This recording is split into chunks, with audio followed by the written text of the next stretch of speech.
Hi hello வணக்கம், எல்லாரும் எப்படி இருக்கீங்க? நல்லா இருக்கீங்களா? இன்னைக்கு எதை பற்றி வீடியோ பார்க்க போகிறோம்னு நினச்சிட்டு இருக்கீங்க? நீங்கள் கரெக்டாக சொல்லுங்கள் பார்க்கலாம். சரி நீங்களா ஒன்றும் சொல்ல தேவையில்ல, நானே சொல்கிறேன் சரிங்களா. இந்த ரீசெண்டாக இப்போ குட் நைட்னு ஒரு மூவி வந்தது. அது யாராவது பார்த்துருக்கீங்களா? ஒரு சில பேர் பார்த்துருப்பீங்க, ஒரு சில பேர் பார்த்துருக்க மாட்டீங்க. அதோட கதைகள் என்ன ரீசனாக இருந்திருக்கும் அப்படின்னு நினைக்கிறீங்க? பார்த்தவங்களுக்கு தெரிஞ்சிருக்கும் இந்த மூவி, பார்க்காதவங்களுக்கு தெரிஞ்சிருக்காது.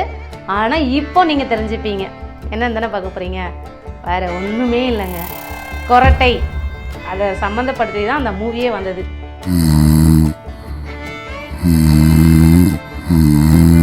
குரட்டைனாலே ஏதாவது ஞாபகம் வருதுங்களா? பக்கத்தில் அப்பாவாக இருக்கட்டும், அம்மாவாக இருக்கட்டும், பொண்டாட்டியாக இருக்கட்டும், இல்லை லவருக்கு பிடிக்காத லவராக இருக்கட்டும், அந்த குரட்டை அடிப்பாங்க பாருங்கள் தூங்கும்போது. அப்பா என்னால் முடியாது. ஏன்னா எங்கள் தாத்தாவும் எங்கள் அப்பாலாம் நிறைய குரட்டை விடுவாங்க. அப்போல்லாம் நான் தூங்கிட்டு இருக்கும்போது நெருக்குன்னு பிடிச்சி கிள்ளிடுவேன். ஆனால் அப்படி எழுப்பக்கூடாதுன்னு சொல்லுவாங்க. அப்படி குரட்டை இடுறவங்களை எழுப்புனா அந்த குரட்டை நமக்கு தத்திக்குன்னு சொல்லுவாங்க. இதையும் கேள்விப்பட்டிருப்பீங்க. ஆனால் அது மட்டும் இல்லைங்க, இப்போ அதுக்கான விஷயங்களை மூவியில் ரீசன் எதுவுமே பண்ண முடியாது குரட்டை. ஆனால் குரட்டை விடுறவங்களை திருத்தவும் முடியாது, அதுக்கான சொல்யூஷனும் கிடையாது அப்படின்ற மாதிரி தான் அந்த மூவியை முடிச்சிருப்பாங்க. கடைசியில் ஹீரோ குரட்டையிலே தான் இருப்பார். ஆனால் ஹீரோயினி தான் அதை அட்ஜஸ்ட் பண்ணி அதை பழக்கப்படுத்திப்பாங்க.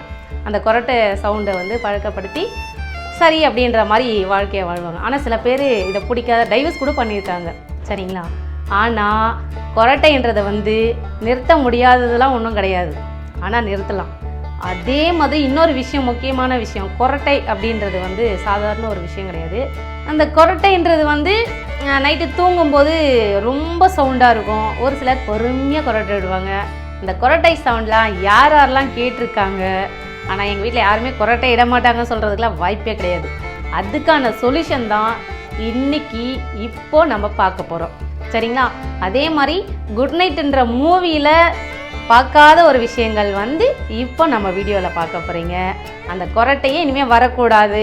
நம்ம வீட்டில் இருக்கவங்களுக்காக இருக்கட்டும், இல்லை நமக்காக இருக்கட்டும், இல்லை உங்கள் தெரிஞ்சவங்களுக்காக இருக்கட்டும், இல்லை சித்தப்பா பெரியப்பா தாத்தா பாட்டி லவரு காதலன் காதலி யாருக்குமே இந்த குரட்டை வரக்கூடாதுன்னா கண்டிப்பாக இந்த வீடியோவை பாருங்கள். உங்களுக்கு பயனுள்ள ஒரு வீடியோ தான் இருக்கும் சரிங்களா. இப்போ அந்த வீடியோவை பார்க்கலாமா என்னன்னு? கொஞ்ச நாளைக்கு முன்னாடி வெளிநாட்டில் ஒய்ஃப் ஹஸ்பண்டுக்கிட்ட டைவர்ஸ் கேட்டிருக்காங்க. ஆனால் அந்த டைவர்ஸ் எதுக்காக கேட்டாங்கன்னு யாருக்காவது தெரியுங்களா? ஒரு சில பேருக்கு தெரியும். இந்த தொல்லை பிடிச்ச குரட்டை, அந்த குரட்டை இட்டதால் கல்யாணம் ஆன மறுநாளே டைவர்ஸ் வேணும்னு சொல்லிட்டாங்க. இதே போல் நம்ம வீட்லேயும் தாத்தா பாட்டி சித்தப்பா சித்தி உற்றார் உறவினார் நிறைய பேருக்கிட்டையும் அந்த குரட்டைன்ற ஒரு தொல்லை நமக்கு இருந்துக்கிட்டே இருக்கும் சரிங்களா. இப்போ பார்த்துட்டு இருக்க நீங்களும் ஒரு சில பேர் குரட்டை விடுறவங்களா தான் இருந்தே ஆகணும். ஏன்னா நிஜமாக என்ன கேட்டிங்கன்னா, நான் குரட்டையெல்லாம் விட மாட்டேன். எங்கள் வீட்டில் குரட்டை விடுறவங்கள திரும்பிடுவேன். அப்போ தான் பயப்படுவானா குரட்டை தீக்குமோன்ட்டு. இதுக்கான தீர்வு சித்த மருத்துவத்தில் இருக்குது. அதுக்கான வீடியோவை தான் நம்ம பார்க்க போகிறோம். இந்த வீடியோவை பார்த்துட்டு அது உங்களுக்கு எல்லாருக்குமே பயனுள்ள ஒரு வீடியோ தான். உங்கள் வீட்லேயும் சொல்லலாம், உங்கள் ஃப்ரெண்டுக்குலேயும் சொல்லலாம், உங்கள் எல்லாருக்கும் நீங்கள் முடிஞ்ச அளவுக்கு ஷேரும் பண்ணலாம். ஏன்னா இப்போது அந்த வீடியோவை பாருங்கள், உங்களுடைய பயன்களை தெரிஞ்சுக்கோங்க. எதுவுமே இல்லைங்க, ரொம்ப சிம்பிள். நம்ம வீட்டில் இருக்க பொருள் வச்சு தான் நம்ம பார்க்க போகிறோம். வெறும் 21 நாள் இதை பயன்படுத்தினீங்கன்னா இந்த குரட்டைன்ற தொல்லையிலேருந்து நம்ம நிரந்தரமாக வெளியில் வந்துடலாம். இந்த வீடியோவை இப்போ பார்க்கலாமா? இது என்ன தெரியுமா?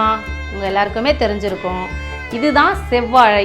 செவ்வாழையில் மருத்துவ குணம் எவ்வளோ இருக்குதுன்னு சொல்லிட்டு நிறைய பேருக்கு தெரிஞ்சிருக்கும். அதை நம்ம வீட்டில் எல்லோரும் சாப்பிட்டுட்டு இருப்போம். அதனால் இந்த வாழைப்பழத்தை வச்சு தான் இந்த குரட்டைக்கான தீர்வை சொல்ல போகிறோம் சரிங்களா. இந்த வாழைப்பழத்துக்கு மட்டும் கிடையாதுங்க, இது கூட இன்னொரு பொருள் சேர்க்கணும். அது என்னன்னு பார்க்குறீங்களா? வேறு எதுவும் இல்லைங்க, நம்ம வீட்டில் பயன்படுத்துகிற சாமிக்கு உடைக்கிற தேங்காய் தான். நம்ம வீட்டில் எல்லார் வீட்லேயும் தேங்காய் இருக்கும், தென்னை மரம் இருக்கிறதால தேங்காய் இருந்தே ஆகும். அப்படி இல்லைனாலும் நம்ம கடையிலையும் வாங்கிக்கலாம். இந்த தேங்காய், இந்த வாழைப்பழம், இது ரெண்டுமே தான் நம்ம குரட்டைக்கான தீர்வு. என்னடா இவ்வளோ சிம்பிளாக இருக்குன்னு தானே பார்க்குறீங்க? இதை வேறு எதுவுமே இல்லை, ரொம்ப கஷ்டப்பட வேண்டியதே இல்லை, சிரமமும் கிடையாது. ஒரு செவ்வாழை எடுத்துக்கோங்க, அரை முடி தேங்காய் எடுத்துக்கோங்க. இந்த தேங்காவை நல்லா திருவிட்டு மிக்சியில் போட்டு அதோட பால் மட்டும் முதல்ல எடுப்போம்ல, அந்த பால் மட்டும் வச்சுக்கோங்க. மீதி அதோட இதெல்லாம் எடுத்து வெளியில் வச்சுக்கலாம். அந்த பால் ஒரு டம்ளர் வந்த உடனே இந்த செவ்வாழையை பொரிச்சு அதில் கட் பண்ணி போட்டுக்கலாம். கட் பண்ணி திரும்ப ஒரு மிக்சியில் வந்து அடிச்சுட்டு டம்ளரில் ஊற்றி நல்லா குடிச்சிட்டு வந்தோன்னா வெறும் 21 நாட்களில் வந்து இந்த குரட்டை என்ற தொல்லையிலேருந்து நம்ம மீண்டும் வெளியில் வந்துடலாம். 2 தான் இந்த குரட்டைக்கான தீர்வு. மறக்காமல் மிஸ் பண்ணாமல் இதை பயன்படுத்திங்க. வெறும் 21 நாளில் குரட்டை தொல்லையிலேருந்து நம்ம மீண்டும் வெளியில் வந்துடலாம். நம்ம வீட்டில் இருக்கிறவங்களுக்கும் சரிதான், உங்கள் ஃப்ரெண்ட்ஸுக்கும் சரிதான், உங்களுக்கு தெரிஞ்சவங்களுக்கு எல்லாருக்குமே இதை ஷேர் பண்ணுங்கள். எல்லாருக்கும் பயனுள்ள ஒரு விஷயமாக தான் இருக்கும். இதே மாதிரியான நிறைய வீடியோ நீங்கள் பார்த்துக்கிட்டே இருக்கணும்னா மறக்காமல் மிஸ் பண்ணாமல் நான் உங்கள் ஜோதிஸ் அப்படின்ற யூடியூப் சேனலை சப்ஸ்கிரைப் பண்ணிவிடுங்க. பெல் பட்டன் அமைக்கிடுங்க, ஷேர் பண்ணுங்கள், கமெண்ட் பண்ணுங்கள், லைக் பண்ணுங்கள். மறக்காமல் எனக்கு கமெண்ட் பண்ணுங்கள், நான் உங்களுக்கு ரிப்ளை பண்ணுறேன். நான் உங்கள் ஜோதி. டொண்டடை.